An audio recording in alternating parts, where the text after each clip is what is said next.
don't give a fuck. Are you sure?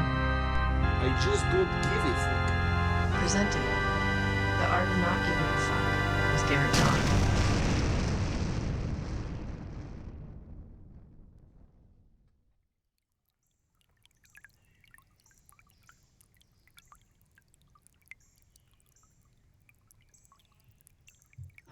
Hey everybody, this is Garrett back again with another episode, a very special episode of the Art of NGF podcast. And tonight I have as my esteemed guest, Professor Mark Unno, who is one of my former and sort of eternal teachers from my time at University of Oregon.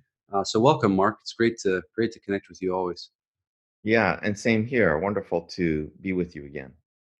Thank you very much. And so I think what I meant by one of my eternal teachers is that the time that I spent learning from you, Mark, I don't think that learning ever ended.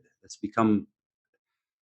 has a striking glimmer to it every time I look back and every time we reconnect. The specific learning that I've experienced through the material you presented and the way that you presented it continues to ripen and blossom and teach me in my life as I go forward. So that's, I think, what's motivated me to stay connected and why I think it's a great thing to have you on the podcast tonight so we can share some of that with some of the listeners.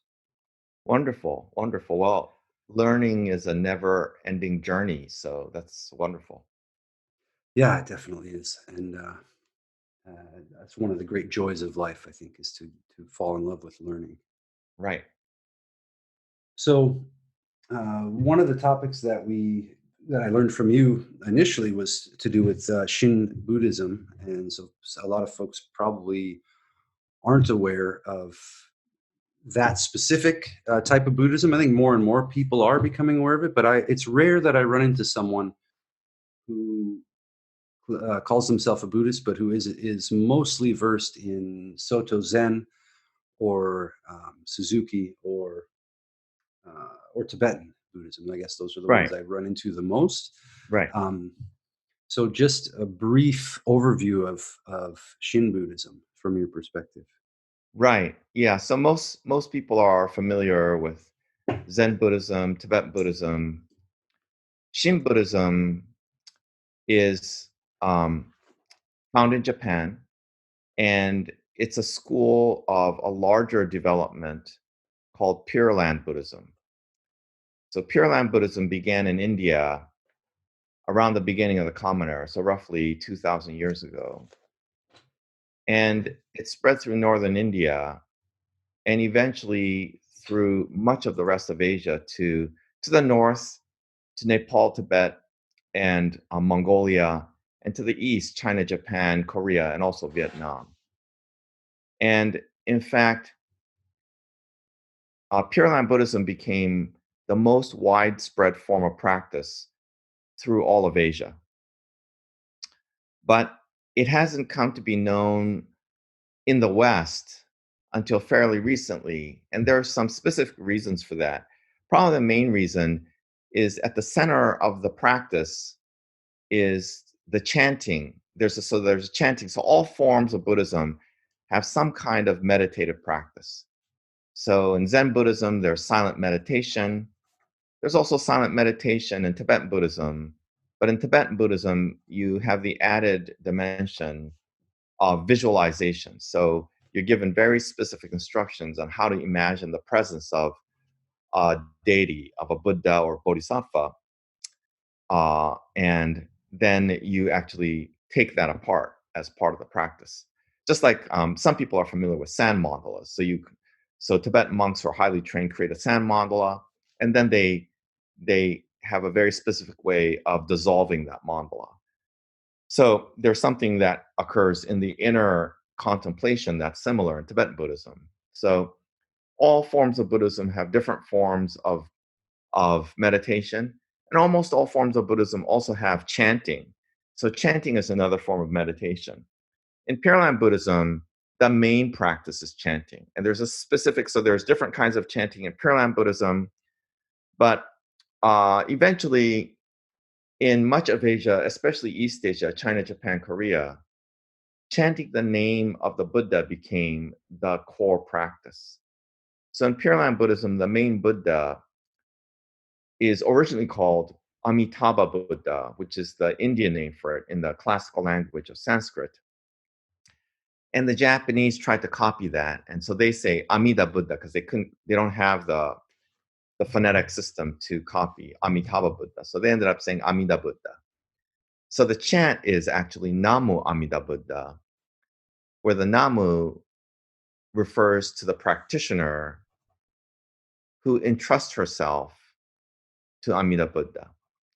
So at initial glance, it feels like it's a practice of worshiping a great cosmic being, which superficially has some similarities to the Christian God.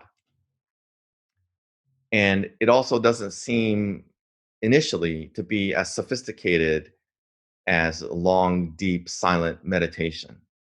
So, for those reasons, initially, Shin Buddhism, which is the largest development of Pure Land Buddhism in Japan, didn't attract the attention of Westerners, many of whom were turning to Buddhism, especially Zen Buddhism, as an alternative to the Christian faith of their parents, which they found unattractive or which just didn't click for them.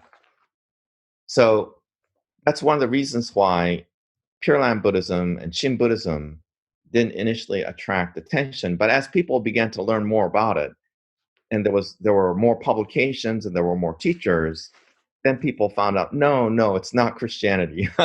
So nothing wrong with Christianity. I work with a lot of colleagues and close friends who are very deep and rich in the Christian tradition, but Shin Buddhism is not Christianity. So Right. there's a lot of overlap, in fact, with Zen Buddhism, but it has its own specific flavor. So it's Buddhism with its own specific flavor. And at the heart of Shin Buddhism, like much of the rest of Buddhism, especially what we call Mahayana Buddhism, the Buddhism of the Great Vehicle, the heart of the practice and the heart of the philosophy is very, very simple. That if you want to know who you truly are and you want to truly know the nature of reality, then you have to let go of all these thoughts that we have in our minds. Because the thoughts we have about the world, the thoughts we have about ourselves, aren't the world itself and isn't the self itself. That what the world is and who I am deep down inside is only to be discovered before I start to try to grasp it with categories and concepts, with language. So there's an experience that corresponds with that, which is when I go deep within, and most of us have had some experience of this, that we can find that quiet place deep within. And if you go deep enough into that quiet space, then you realize that's the true reality. So Zen meditation is one way to connect with that deep quietude or tranquility deep within, where you feel at home in your skin, you feel at home in how you feel about yourself. Well, that's one way to do it. Another way to do it is to take the Pure Land path of Shin Buddhism. And in Shin Buddhism, we do chanting, which is another form of meditation. So at heart, Zen Buddhism is really not that different from Shin Buddhism and vice versa. But there are some differences in the approach. So in Shin Buddhism, as I explained, the chanting is Namo Amida Butsu. And I'm just going to give a brief demonstration. So I just need a moment, sort of just for me to settle my mind, and then I'm going to give a demonstration. Great.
So even though this is over a long distance, it's an electronic format, you can't feel the presence of the person, I think you can still get a little bit of the effect of the chanting, that it takes you into this deeper place within yourself.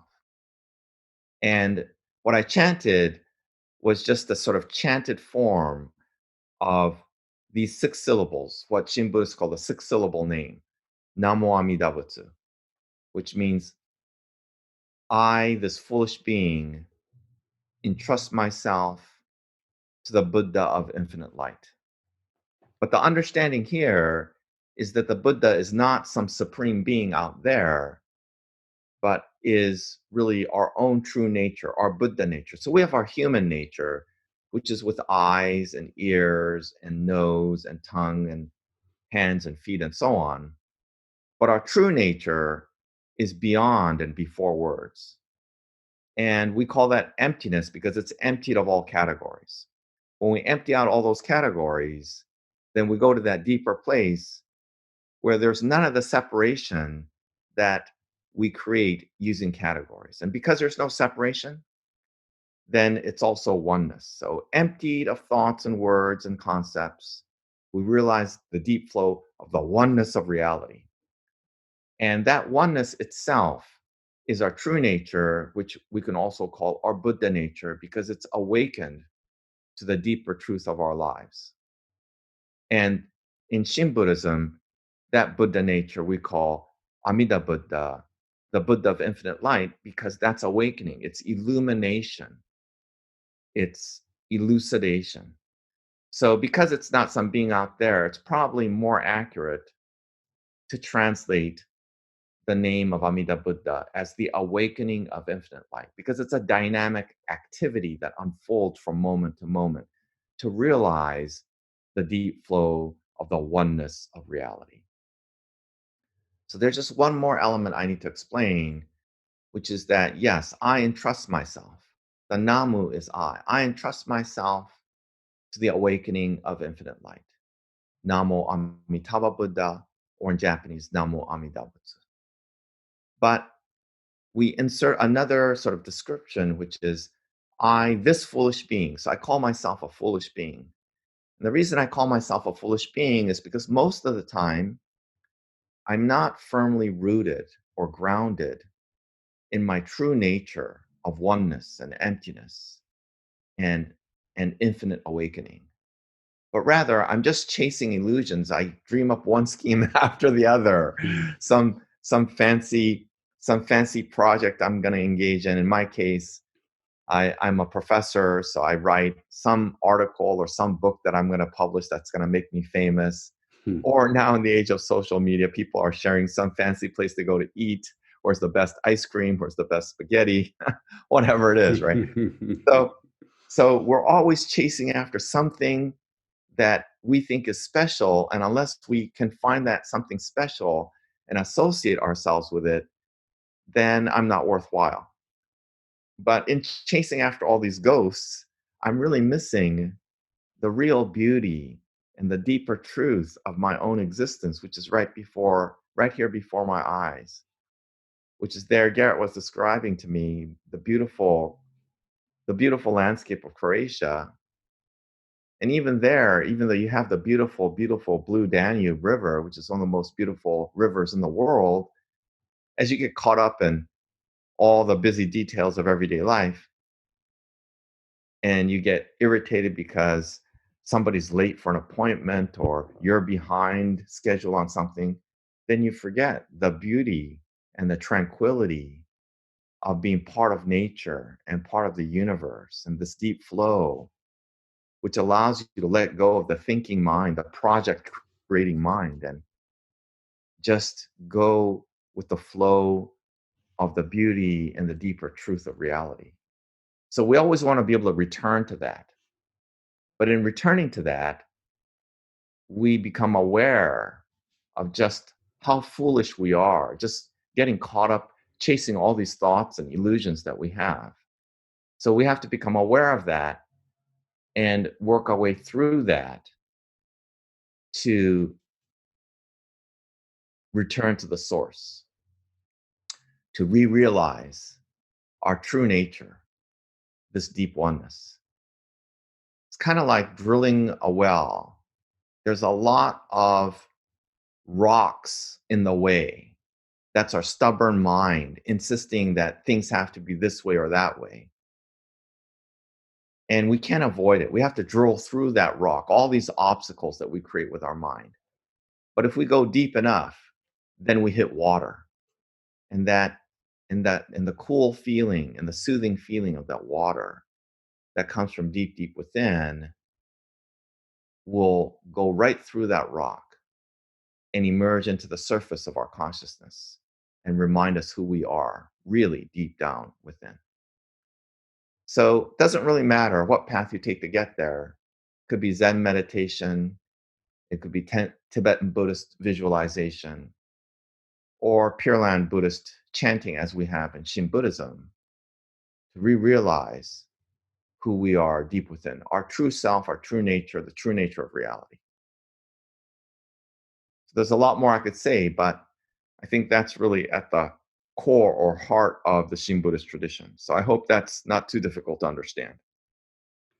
I think that was extremely clear. I really, really enjoyed that, your entire presentation on that. Yeah, very, very clear.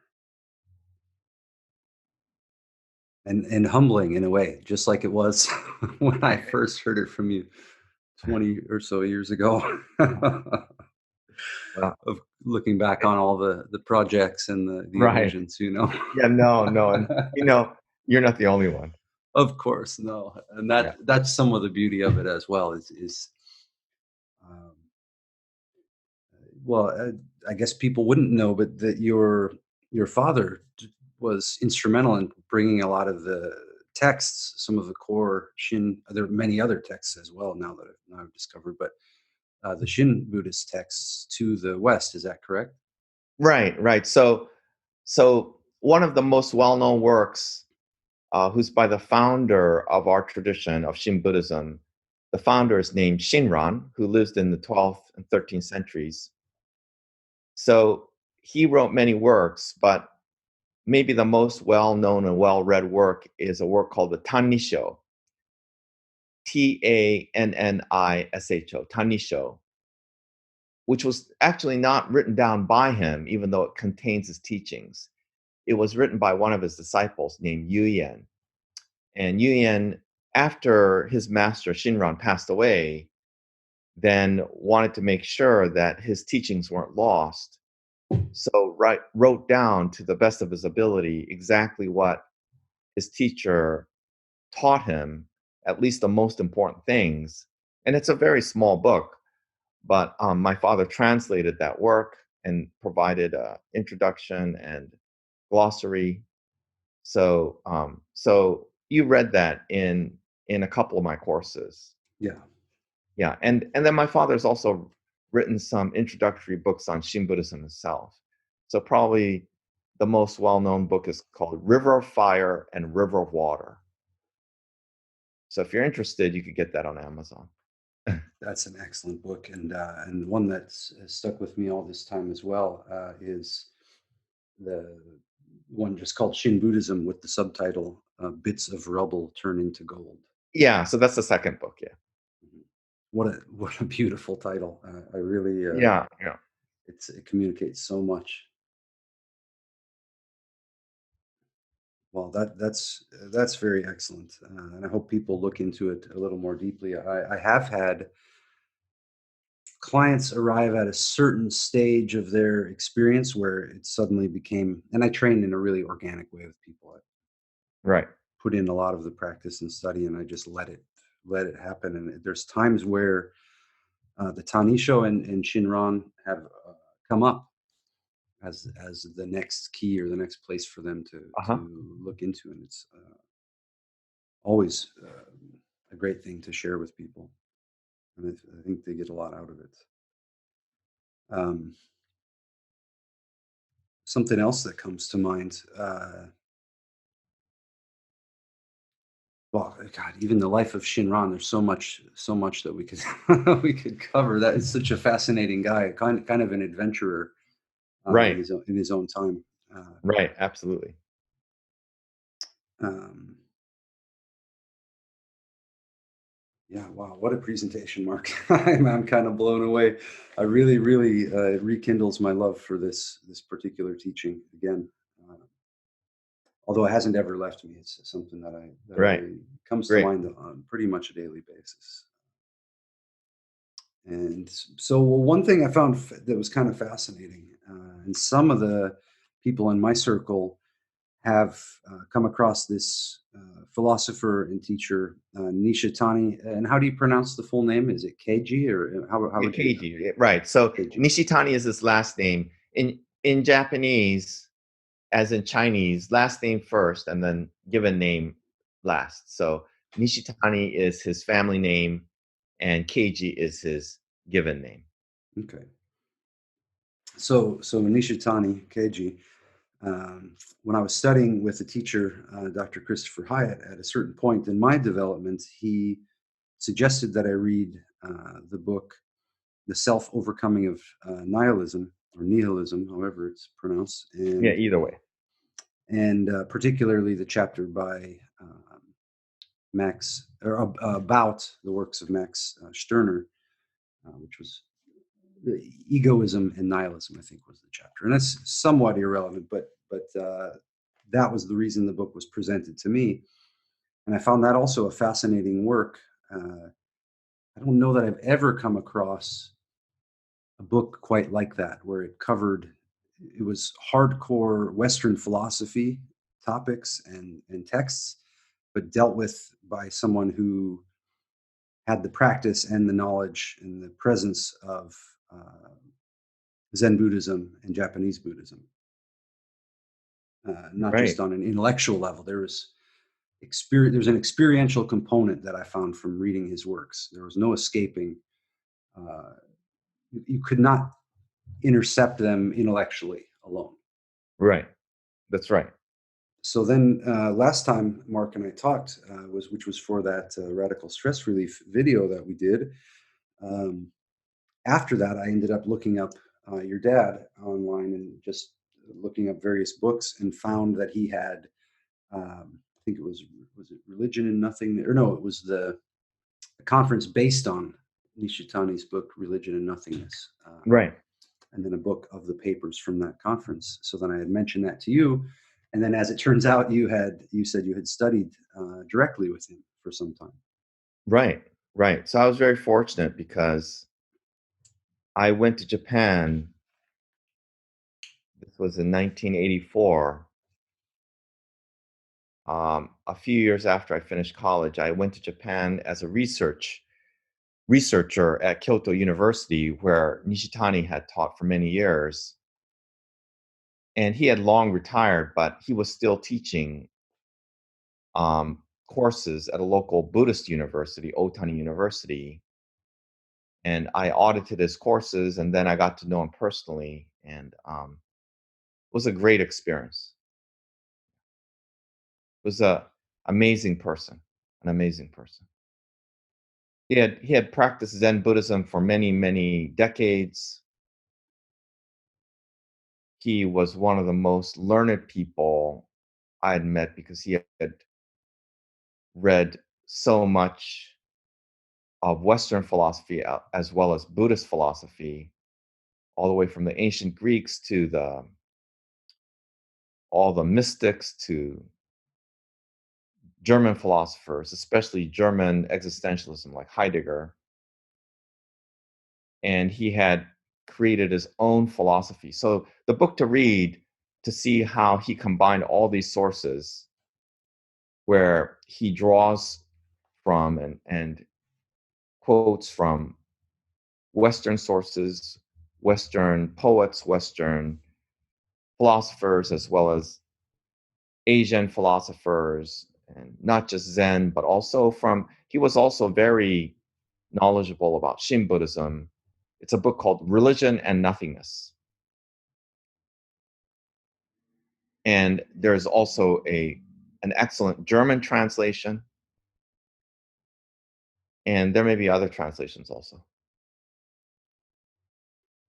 So you say he created his own philosophy. So he went beyond just analysis and Yeah, comparison. yeah.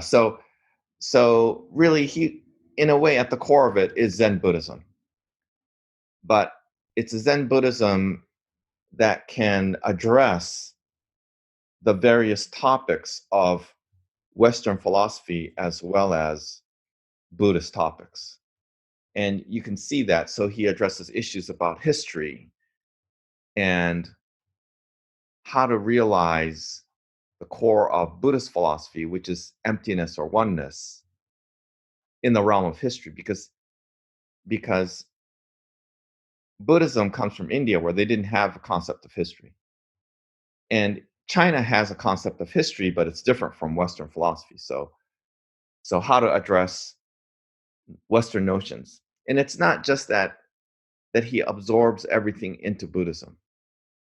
So he notes that there are innovations in Western thought that Buddhism can benefit by considering. For example, says it changes the picture of how to realize this emptiness or oneness in relation to society when you have an opportunity to think about democracy. So Asian cultures were basically, they were they were royal or imperial. That is to say, they were ruled by kings or emperors. There were either empires of several kingdoms, like we find in ancient India or in China or in the Mongolian Empire, or their individual kingdoms. And Buddhism always existed uh, in that under the umbrella of a kingdom or empire, where they had to have the sponsorship or patronage of the ruling uh, parties. So they didn't have an opportunity to exercise Buddhist thinking in relation to a democratic society, where you have a lot of different things, including the opportunity for religions to encounter each other as equals, not merely as competition to see who's going to win out. Although that wasn't always the case in Asia. Religions in Asia are a little bit different, but I'm not going to get into that now. So the main point here is that Buddhism is not a static tradition. There is a consistent core, but that core evolves over time and throughout different historical periods and across geographical and cultural boundaries. And Nishitani's work is an example of it. It's a Buddhist-based philosophy, but now is interacting in the arena of world philosophy. And how did that personal connection with him influence you or your teaching or your life? Yeah, so I'm going to give a general answer and then a specific answer. So the general answer is that my identity has several parts to it. So my grandparents came to the US. So I'm basically a third generation Japanese American. But I didn't grow up in ethnic Japanese American communities because of my father's work. We mostly lived in places where there were very few people of Asian heritage or Asian descent. There weren't Asian American communities, let alone Japanese, and often in places where there were very few minorities. So mostly I just grew up as kind of in middle class white communities, which was, I had a good childhood. There were some small incidents of racism or what have you, but mostly I grew up like other kids.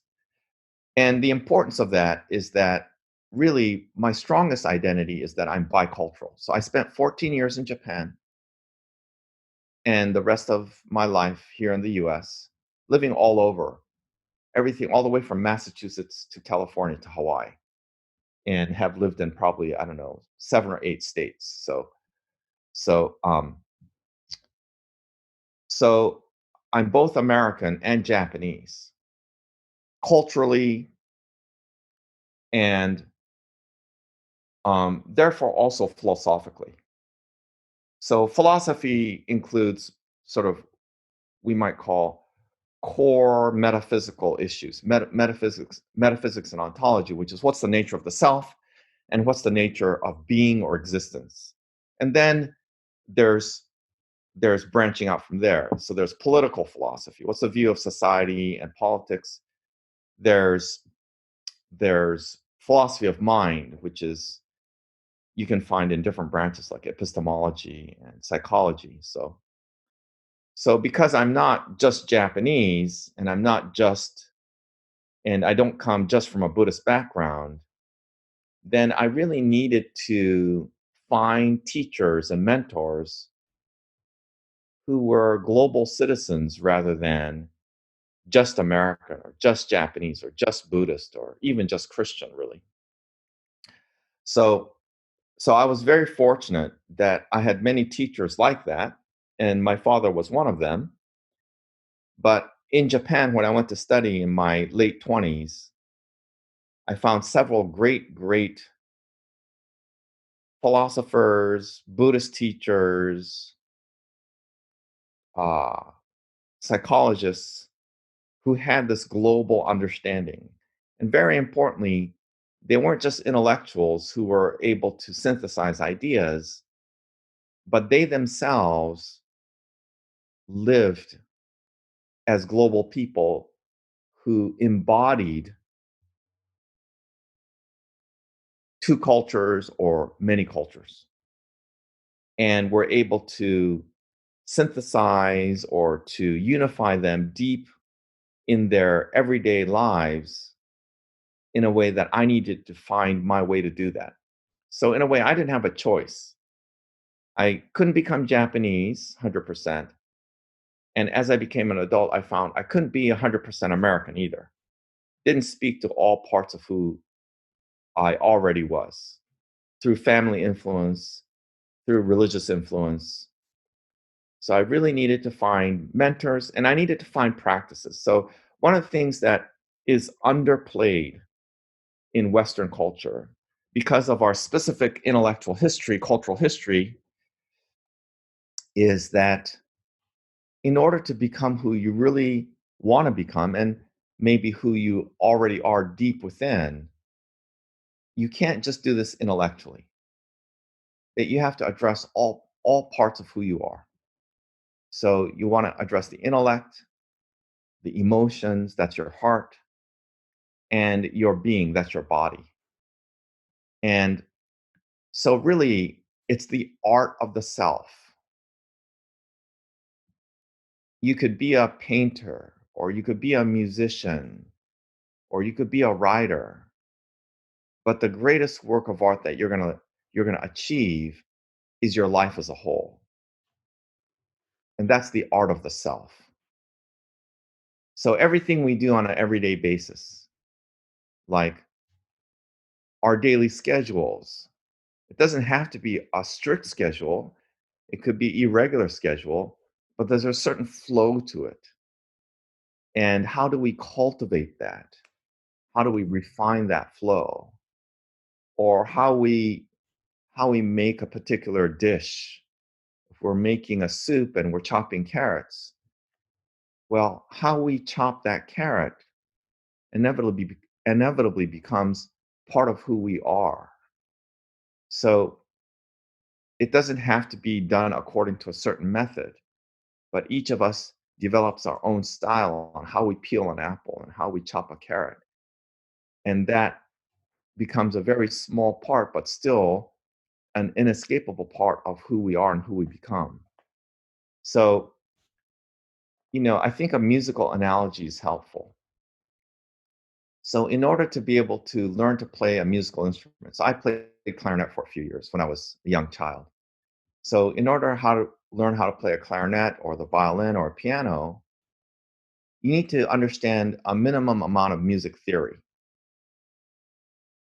and you need to be able to read a score. And it helps a little bit if you study a little bit of music history. What was the jazz movement? The rising of jazz in Chicago, or classical music. Uh, you know, Haydn and Mozart in the classical period, and what are some of the characteristics. So if we compare this to the study of religion, it's like, well, if you're Christian, you need to read the Bible, but the Bible is hard to understand. So you want to read some commentaries. Well, the Bible is like the score. The Bible isn't the religion itself, but it's the written form. It's the ciphered form. But because it's hard to understand, you need a little bit of commentary and maybe even some theoretical explanation. So that's all the commentaries, that's theology, right? So in music, the score is like the Bible, or it's like a Buddhist scripture. But because the Buddhist scripture is hard to understand, you need a little Buddhist philosophy. That's like music theory. And then you want to be able to place that in the context of the development of Buddhism. So then you study a little Buddhist history and all the different schools. Well, you also want to study not just, the Bible, but then how do the Protestants interpret it? How do the Catholics interpret it? And how do Catholic theologians like Aquinas interpret it? And how do Protestant theologians like Tillich interpret it? So the reason I think this explanation can be helpful, you need a little theory. You need the original inspiration. That's the score. The score for Mozart's clarinet concerto. You need a little music history. But really, 90% of the time is spent practicing. That's how you become the musician. That's how you become the artist. So theory is fine. You need the theory. That's a philosophy. You need the original source of inspiration. That's a scripture. And there's scripture in philosophy too, like reading the dialogues of Socrates. That's more inspirational than it is fine logic, right? So, or reading Plato's Republic, that's more inspiration than it is fine logical analysis. But really, the majority of the time needs to be spent practicing. And that's how you cultivate the art of the self. So Nishitani was important for me. Reading Religion and Nothingness was important for me because he was a synthesizer. So that work is largely theory. But in that theory is embedded a lot of quotations of poems and lines from Buddhist scriptures and Zen sayings and Shin Buddhist sayings. So there's that inspirational element, and he's providing a unifying theoretical framework. So it becomes a tool or a vehicle to help me develop the art of Mark Unno.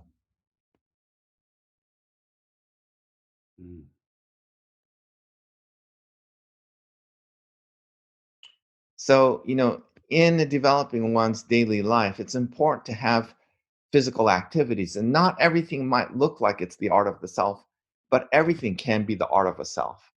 Like here in Eugene, we have a very long autumn season. It's like 6 or 7 weeks long. It has its own specific beauty, which is very different from where my parents lived for many years and where I spent my teenage years, New England, where the autumn leaves suddenly explode. It's like fireworks exploding, and all the trees turn yellow and orange and red, and then it's all gone in 2 weeks. Here in the Pacific Northwest, it's much longer. It's like 6 or 7 weeks, and there's a lot of leaves to rake, especially in our yard because we have a lot of oak trees and other trees. But how to do that itself is part of the art of the self. And the Buddhist art of raking leaves is how to become one with the action or activity of raking, how to become the activity of raking. So it doesn't matter what we're doing. And then when I'm teaching, how do I become one with teaching?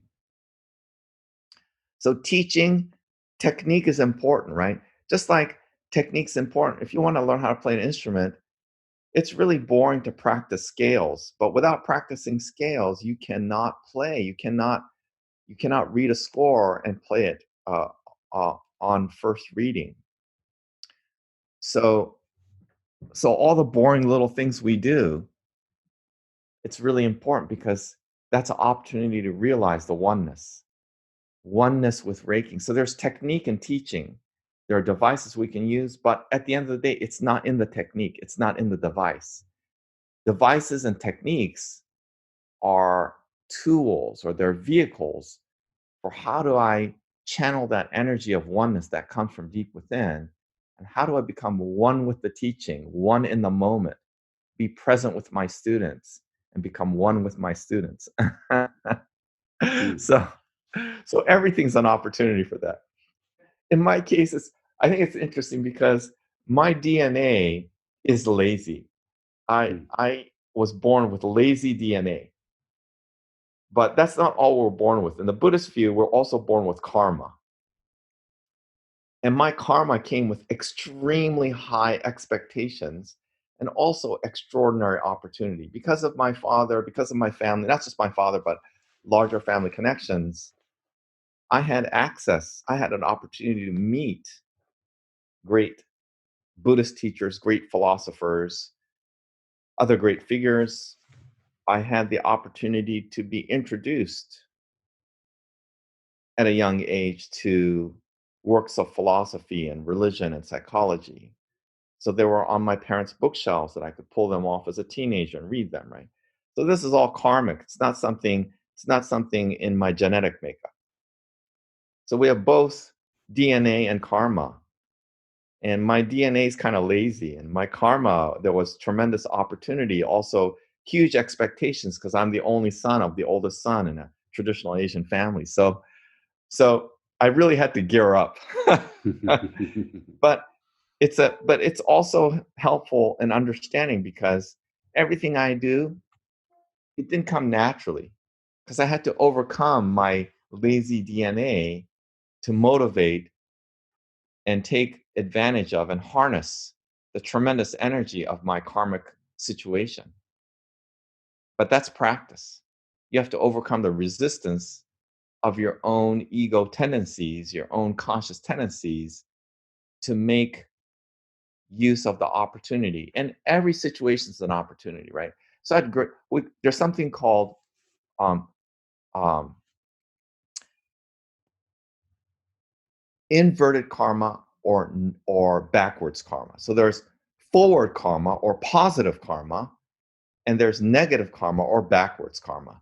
So forward karma is, wow, it's pulling me forward because look at all these books. And had I not been born in this family, I might not have all these books, at my fingertips. Other people have to go to a bookstore or something. No, it's right here. And then even more so, my parents, and then uh, introduction to great Buddhist teachers. I mean, my father brought the Dalai Lama to his college, small women's college, private college in Massachusetts in 1978. The very first visit of the Dalai Lama to the West, to a Western college or university, my father was close friends with the Dalai Lama's best friend in the West, Robert Thurman, who taught at nearby Amherst College. So that's why they got together. They were both professors of Buddhism. They got together and they brought the Dalai Lama on his very first visit to the U.S. And then I met him again at Stanford University, and then we brought him here to the University of Oregon in 2013. So what kind of karma is that, right? So that's forward karma because it's pulling you forward. That's positive karma because it's all good. But there's also karma that initially seems to pull us back, like my lazy karma. Or if you're in a circumstance where there's a lot of abusive or addictive behavior around you, and you end up being pulled into a cycle of alcoholism or addiction, or you become the victim of some abusive situation, well, that's negative karma. It's not your fault. It's a situation you were put in karmically that is through the actions of others, right? So, but the Buddhist view is that ultimately all situations are opportunities. So nobody wants themselves or anybody that they like or love to suffer at the hands of these negative circumstances of abuse or addiction or oppression, right? Political oppression, class oppression, or anything. But it is what it is. You have the family you're given. And no parent is perfect. No parent is 100% evil. Even parents who are abusive, are addicted, they also have capacity and usually show some affection, some love. So it's never 100%. It might be really bad versus only a little bit of good, or might be a lot of good and only a little bit of bad, but it's always a mixed bag to some extent. And what that means is it's not to say, okay, well, you should just look for the good. No, it's that we can't change what we're given. Like, I can't change how tall I'm going to grow. Want to play basketball? No, that's not going to happen, right? So there are things we can't change, but it's what we do with the given circumstances. And what might appear to be truly horrible and is at some level actually horrible may turn out to be something that eventually leads to something positive. So maybe you're born in a circumstance where there's a lot of alcoholism and you get pulled into that same pattern of alcoholism, which usually isn't just the substance, it's not just the alcohol, it's all the emotions around it, right? But then, okay, it's not your fault. You were born in this situation. Everybody, your family members are drinking around you, and then you end up drinking yourself. And as a young teenager, that's not your fault because that seems to be normal behavior. So you can't blame yourself. No, you're not to blame. But blame is different from responsibility. There's only one person who can take responsibility for getting themselves out of that situation. That's you. No Right. matter what the difficulty is, bad parenting, alcoholism, abuse, there's only one person who can get yourself out. And if you can get yourself out, then you have the wisdom and the love to have gotten yourself out. And once you've gotten yourself out, it means that you can understand somebody else who's in a similar situation and you can help them in a way that other people cannot help that person, because the most important thing in helping another person is first to connect. The person feels like, oh, this person understands me. They get me. And then I might believe something they have to say, or I might at least take a look at what they have to say because I feel they understand me and they see me. Mm. So, in the Buddhist way of thinking, ultimately, there's nothing that's negative. That if you can take responsibility for what you're given karmically, which you can't change because that's the situation you find yourself in, and you make something good come out of it, then you realize you could not have become that alcohol addiction counselor. You could not have become that advocate for victims of domestic violence had you not gone through that experience. And we know there's tons of addiction, there's tons of alcoholism, there's tons of domestic violence, there's tons of sexual assault. So there's a huge need. In fact, the need is so great, there aren't nearly enough people who can help with that. And that becomes part of, and in fact, maybe some of the greatest parts of the art of the self of the person who has been a victim, but is no longer a victim, and not even just a survivor, but there is an art to helping someone overcome alcoholism, addiction, violence, assault. And you can heal from virtually any situation, but almost everybody needs help to do that. And usually has to have been someone who had the courage to take the responsibility for their own situation and had the courage and the strength to find their way out of it. And then within them grew the heart of love and compassion to reach out and connect with others.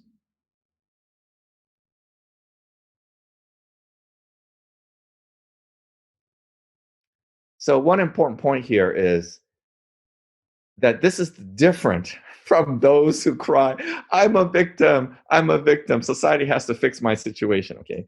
So there's a big difference between taking responsibility, which includes recognizing that this problem exists. All these problems exist. Addiction, alcoholism, domestic violence, sexual assault, racism, classism, they all exist. And they can't all be solved at the individual level. So there has to be some social, political level policy. There has to be a public policy level of addressing it. But the heart of addressing it can't be a social policy or public policy. Because at the heart of it, each person has to take responsibility for his or her own life. So the two exist in balance with each other. We can't solve all these problems. We can't solve the housing problem all over the big cities on the coasts, on the East Coast, West Coast, because who can afford a house in California? Almost anywhere in California. Okay, we're starting at $500,000 in most of California. So that's ridiculous. All the people that we need to work and live in California, firemen and police and nurses, custodians, none of these people can afford to buy any house anywhere in California. It's just ridiculous. So we know that the individual can't solve this. We have to have public policy. But it can't be that you're just screaming, I'm a victim, and somebody give me a house. No, that's not going to solve the problem. So there are creative solutions. I mean, there are people who buy a bus for $5,000 that the school system no longer needs, and they put $5,000 of material, a lot of material, which is just discarded, or they could go to a local place where there's a lot of used materials and upcycle, and they create their own schoolie. And a lot of these schoolies are quite fabulous and much nicer than some stupid apartment that costs $5,000 a month for a 300 square foot apartment somewhere in San Francisco, right? Mm-hmm. So there are creative solutions, but it's not that simple because most municipalities not just going to let you park a bus someplace. Mm-hmm. And it's too difficult to park a bus out in the rural countryside, and then you have to commute in. Well, what are you going to commute in on? A bicycle? I don't know, right? So you still need public policy.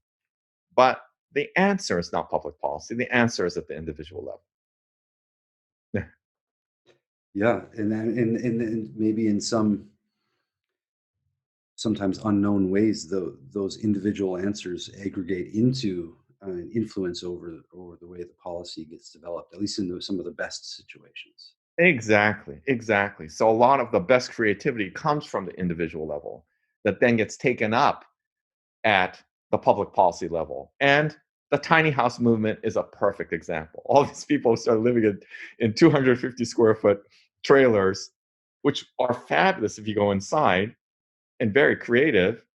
And then municipalities like my city right here in Eugene said, hey, let's zone a little area where people can either park their tiny homes, or we build little 200 square foot cabins where they could live for a few months, and if they're working a job, maybe they could save up enough money so that they could move to a better space if that's what they need. But some people are perfectly happy living their whole lives in 300 square feet. So all power to them, right? Sure. Yeah. There are families of 4, like 2 parents and 2 kids who live in a 300 square foot bus. That's amazing. Yeah. And they get to have a family life that most families don't have because they travel the country. Right? They don't have to read National Geographic. They live National Geographic. That's an excellent point. Yeah, and it's and I don't think there's anything wrong with that. It's a beautiful life, and yeah.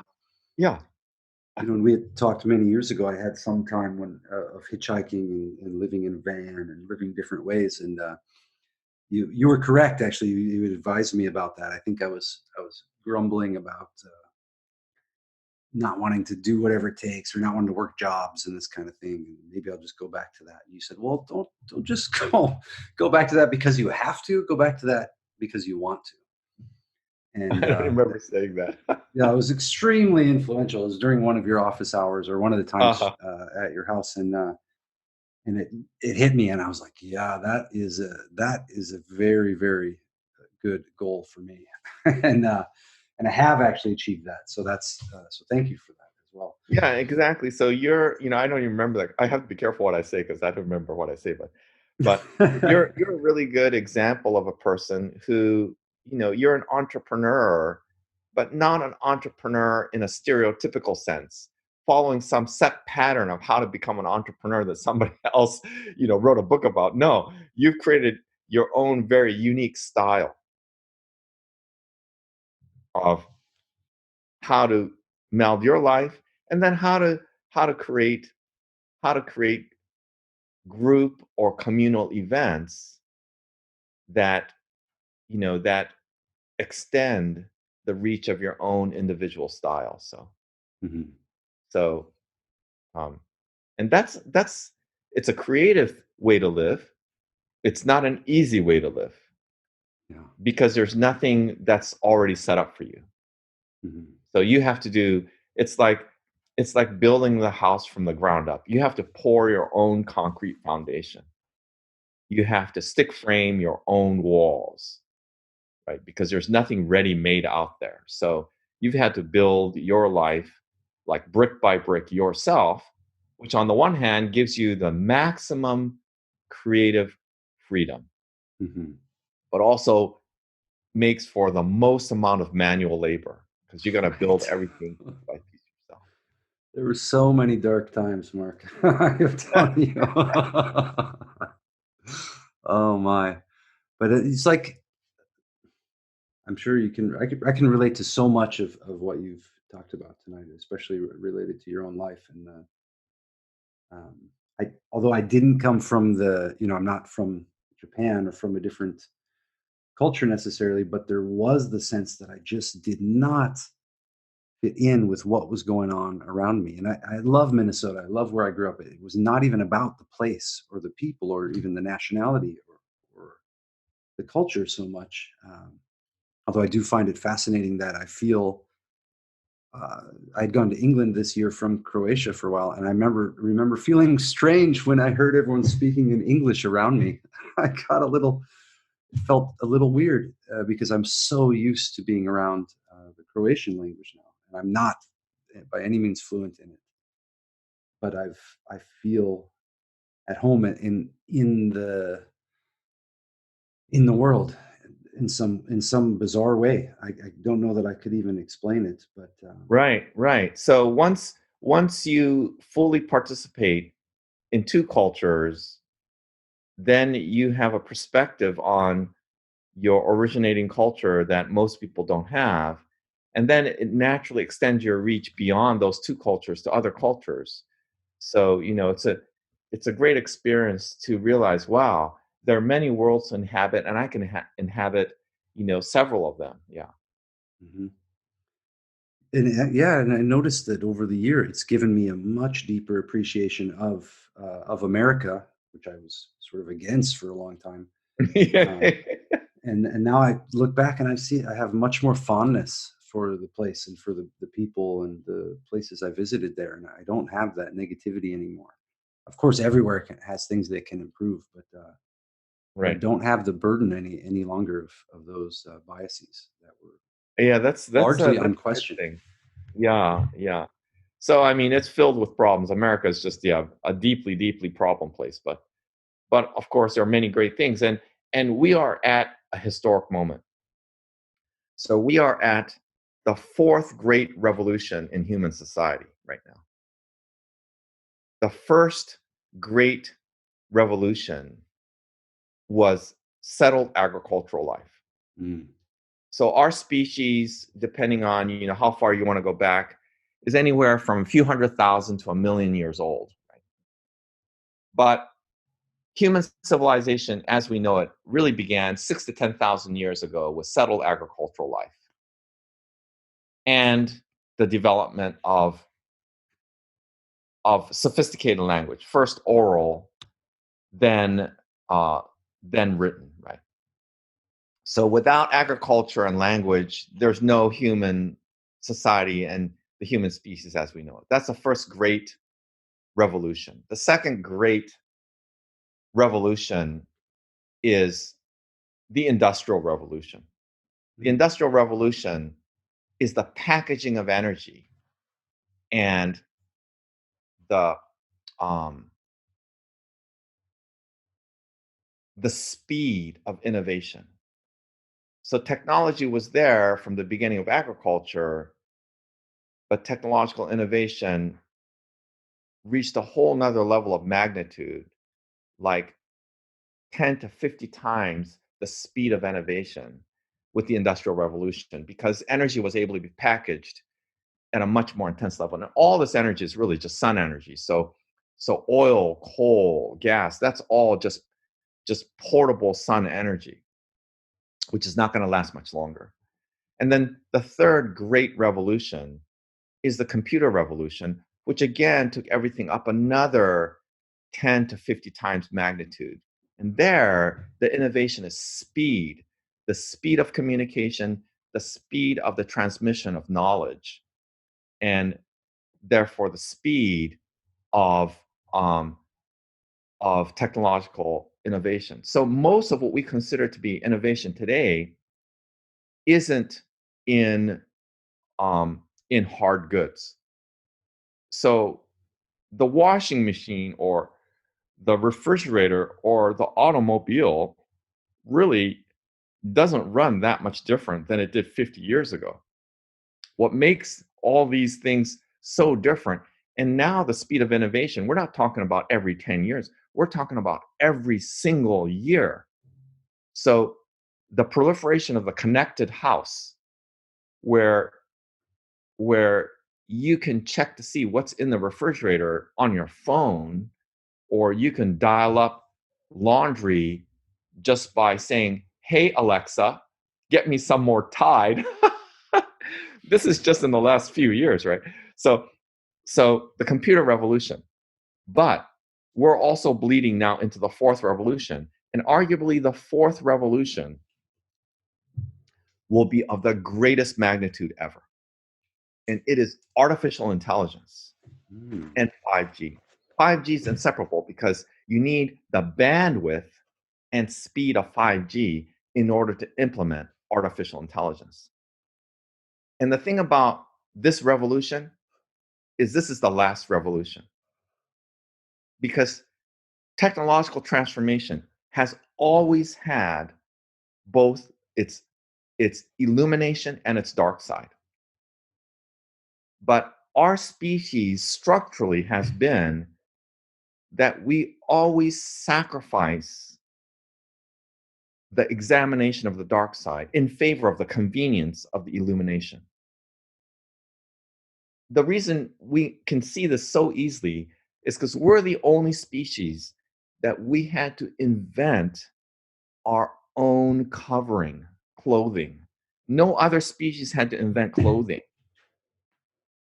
And what that means is covering our ass takes precedence over whether we do it ethically or not.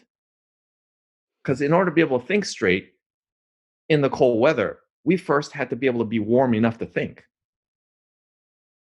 And that means that the survival mechanism, which is really convenience, is always ahead of whether we're doing what we need to survive ethically. So we were doomed as a species to create bigger problems than the problems we're solving for survival. That's why we've known climate change is coming for 50, 60 years. Have we done anything about it? No, we haven't done anything about it. All these big problems that we create for ourselves. And are we going to do something about it? No, we're not really going to do something about it.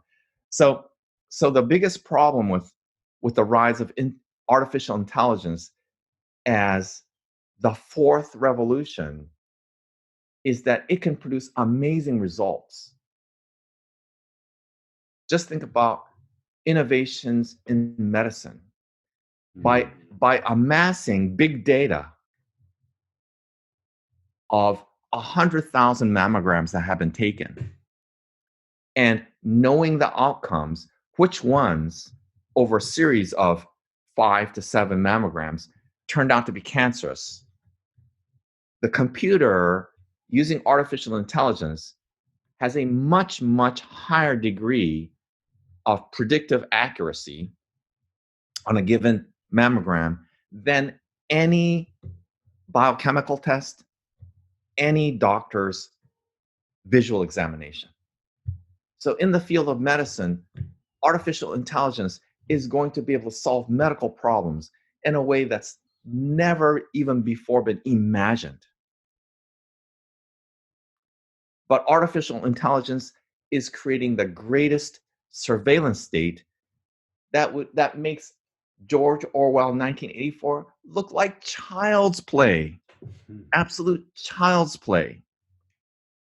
So the dark side of artificial intelligence is enormous, enormous, and comes at a time when we're using up the Earth's resources and creating the largest mass extinction of biodiversity in planetary history.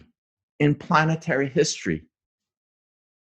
So this is a very interesting moment where we are at the very beginning of the greatest revolution in human civilization, which will also have a huge hand in our own destruction. So how will we navigate that? Like in Croatia, how will we navigate that in Eugene, Oregon? That's going to be pretty interesting. Yeah. And this is not going to be a long-term thing. It's not like, oh, what will we do 30 years from now? No, we're going to all basically see what's going to wash out in the next 20 years. Yeah. Yeah. Yeah, they're making leaps with the quantum computing as well. All the Quantum computing is scary because quantum computing, we'll be able to solve all these problems that we're doing with AI now at a pace that's tenfold of what current AI can achieve, or maybe 100-fold, or maybe 1,000,000-fold, because quantum computing is basically instantaneous computing, right? Mm-hmm.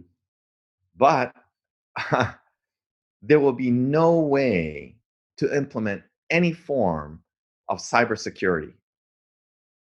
Right, they already don't have no algorithm. They're not even able to do that right now with the internet. They're not able to do it now. And what algorithm is going to be able to defeat quantum computing? There's not going to be any.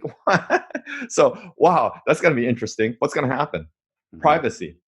Right now, we are experiencing just the bleeding edge of the biggest Cold War in the history of our species, which will be between state-owned capitalism versus free market capitalism, between China and the US. This is it. We're going to see what's going to come out. It's going to be very interesting to see what's going to come out. Yeah. Because they're two incompatible systems. So yeah. So it's not going to be. So is the trade deal going to get done? No, it's not going to get done. The notion of a trade deal is it's like a piece on the chessboard to see how we're going to maneuver through this. It's part of the chess game between two competing systems. Mm-hmm. And right now, overwhelmingly, state-run capitalism is overwhelmingly winning out for a very simple reason. There is just way too much. It's a mirage. It's a complete mirage, but way too much paper money being waved in the face of everybody.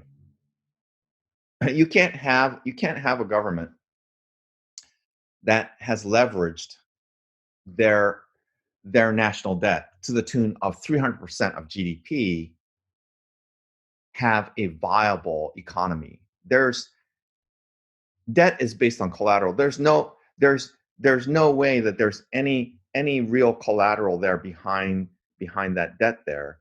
So the money that people are making off of that state-run capitalism isn't real money. But what they're trying to do is fake it till they make it. That's what they're trying to do. And we'll have the answer in 3 or 4 years. That answer will be clear. And right now, they are way ahead. So are we going to have democracy depends on a free market capitalism. Just like your entrepreneurialism depends on a democratic society with free market capitalism. Yeah. So is it going to be state-run capitalism? Is it going to be free market capitalism? Is it going to be democracy, or is it going to be totalitarian? Yeah. And of course, there's secret passageways through some of these things, at least on the individual level. I know not on the state level. Right. So yes. Creating value. Like if I know that I can rake a yard, for example, or if I see what the people in this neighborhood or this region need help with, and I know that they have food, then in a potential breakdown of society, I'm in a location where that's completely feasible. Now, maybe not in big cities. You're looking at a different structure. But That's right. So there's what we might call what's the right word? It's like it's not a niche, but it's like you have a village in a valley or something. It's like a little enclave. Mm-hmm. You can have enclave entrepreneurialism. Right. But at that point, you're going to be in the periphery of the large structure of society. Yeah. Yeah. We're going to see what washes out. But we're living an interesting time because we'll know the answer to some of these big questions. It's not going to take a long time. Right. That is fascinating. Yeah. Yeah.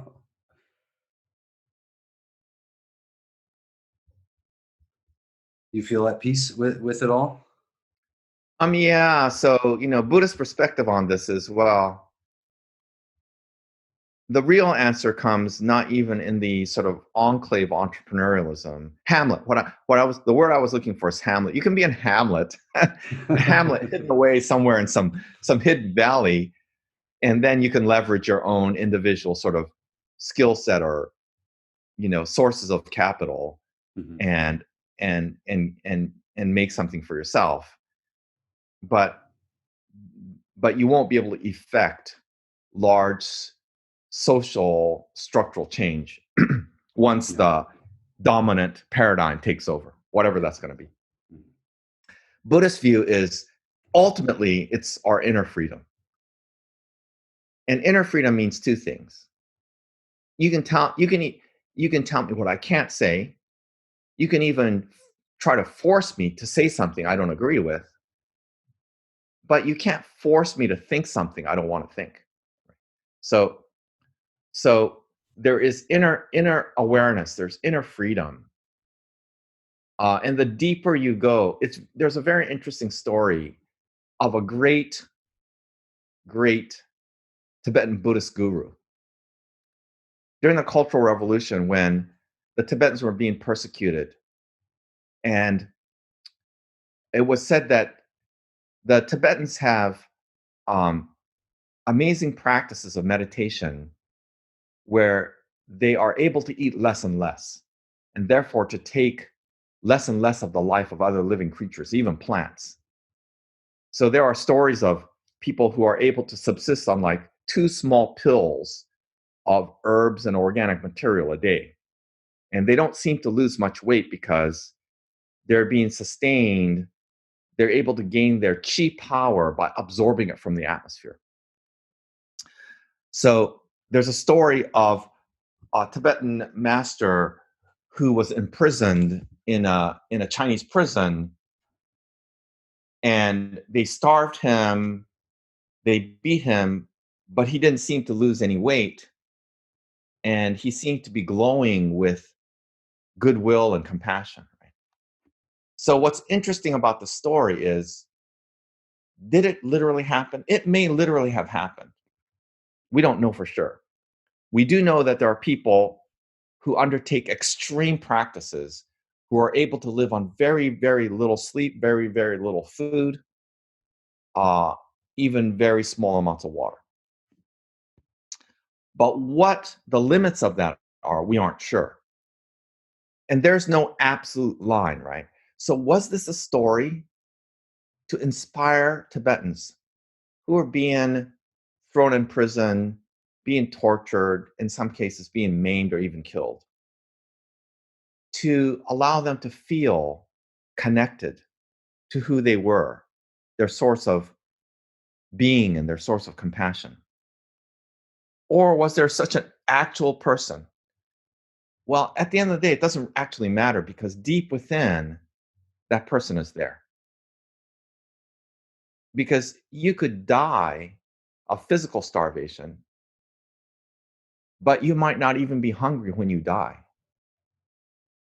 Because you might have the feeling of being spiritually nourished. So that's the power of the interior life, is if you go down deep enough, that even as you die, you are fulfilled. And I know this firsthand because I saw it in my father. And I saw it in myself as he passed, that it wasn't the end of his life, it was the completion of his journey. And that difference is crucial because it was his fulfillment. His last breath was his fulfillment, not a loss. And I think he experienced it that way, and I experienced it that way myself. And we can't control how we die, so we don't worry about it. We only worry about the present moment because how we are in the present moment is the only thing that can influence how we are at the end. So we don't worry. And there's no judgment. It doesn't really matter whether you're dying in agony or whether you're dying in complete peace, because we can't control, no matter how great you are as a master or as a Buddhist, or whether you're not very good, because we can't control all our karma, and not all our influences are under our control. You might live a perfectly virtuous life, but then die in screaming agony. We don't worry about that. But there's no question that how you live now will influence possibility that you will meet a fulfilling end. That's the thing about karma. Karma is a process of cultivation, not something you can control, only something you can begin to shape, right?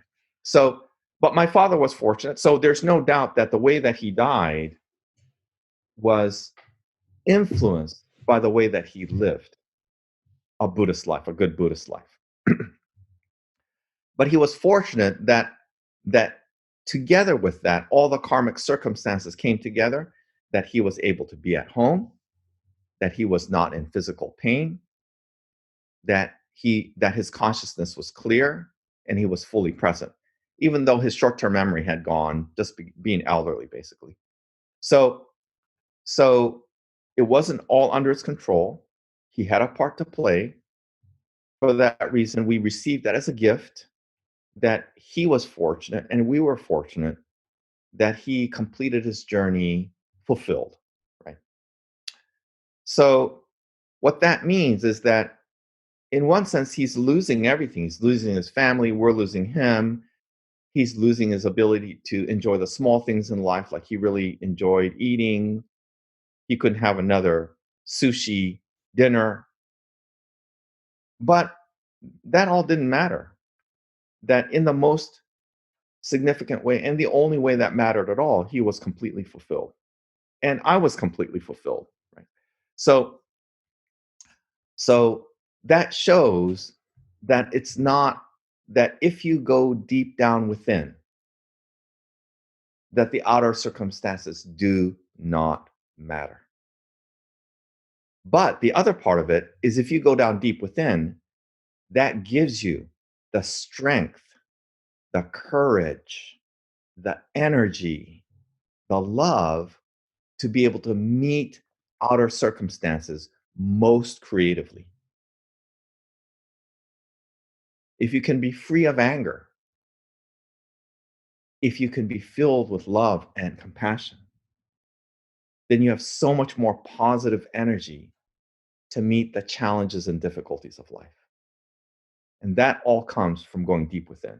So the two main things of the Buddhist life is it frees you from dependency on external outcomes.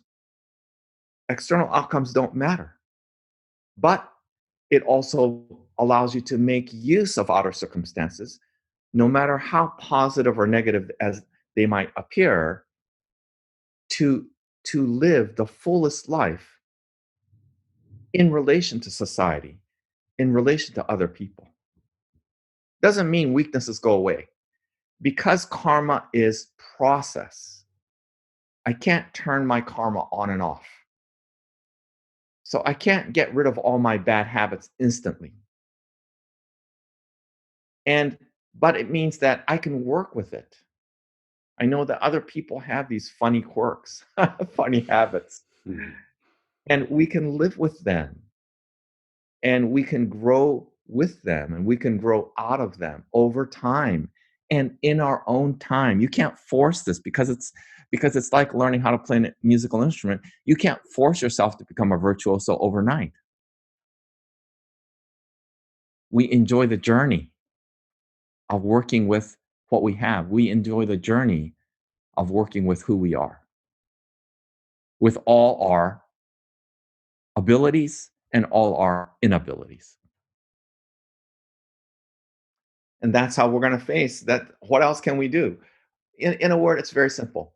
We do our best, and that's good enough. That's it. We're going to face this enormous change over the next 3 or 4 years. The next election cycle itself will be momentous. Unfortunately, there's not a lot of good options out there. I don't see a single viable candidate. This is the problem. I don't know if there. I'm not sure when there ever was. I don't know if look. Well, how that some were better than situation others. works. Yeah, Clearly, some were better than others, right? So but sometimes it's the distance, in time that makes them seem grander than maybe they were at the time. I'm sure that people were upset with every politician, through the course of history. Maybe some exceptions, of course. yeah. Well, they're all better or worse to some degree. Yeah. Politicians generally tend to occupy a certain band, right? So it's hard to get outside that band, but within that range, clearly some people, like know how to turn on a light bulb. And other people don't. Okay, it's not rocket science, people. Yeah. Yeah. But very interestingly, so the current political climate is the most polarized we've had in my lifetime. Mm-hmm. Like it used to be until 15 years ago, when a Supreme Court justice was nominated, that the vote was almost always overwhelmingly, in favor or against. So usually 47 out of 50 senators would vote for or against. Well, now it's just strictly down party lines, right? Mm-hmm. So it's incredibly polarized. And part of the problem with that is people don't actually understand, and you have to make allowance for that because there's just so much noise on social media. But there are some things where the current administration has recognized a problem that really needs to be addressed and trying to address it in a way that previous administrations never did, because previous administrations had basically, in a word, they'd been bought out on some of these crucial issues. So, it's not like it's 100% evil on one side, it's 100% good on the other. No, it's just not the case. And there's a lot of things that neither major party is addressing at all. But we can't really there's no public forum to have any sophisticated or very difficult to have a sophisticated conversation because it's like, well, there are some things that some people over here are noticing that maybe we should take a look at. And we can't have that conversation. It's like you're either for us or against us. It's all strictly ideological. The problem is it's ideological rather than being an inclusive conversation, including conversations outside the two major political parties. Yeah, it's fascinating. That's one of the things I'm happy to be out of the country for. Right. And then, like I said, I see it more in a nostalgic way, just about growing up in that place and some of the good things about it. But yeah, I know it's become extremely divisive for a lot of people. Right. Although in my experience, people are so reactionary now that they sometimes aren't aware of what they're even reacting to anymore. That's right. That's right. They're very reactive. Very reactive. Yeah, like the new normal has become to be reactive in a charged manner. So, although it does give a stark contrast between that and then, say, some form of inner peace, and then people that get frustrated with it now are frustrated to the max with it and are ready to actually put in a greater effort to arrive at some sense of inner peace, which of course it can't be dependent on external circumstances, or it's not peace, it's something else. Right. Well, this is really great, Mark. I think we just burned up a couple hours here and it went by like nothing. I really, really love this. And I will echo again that I hope that I'm going to make an effort to come to the U.S. Sometime in 2020, and I'll definitely make an effort to come and see you, whether that's in Oregon or some other place that you are.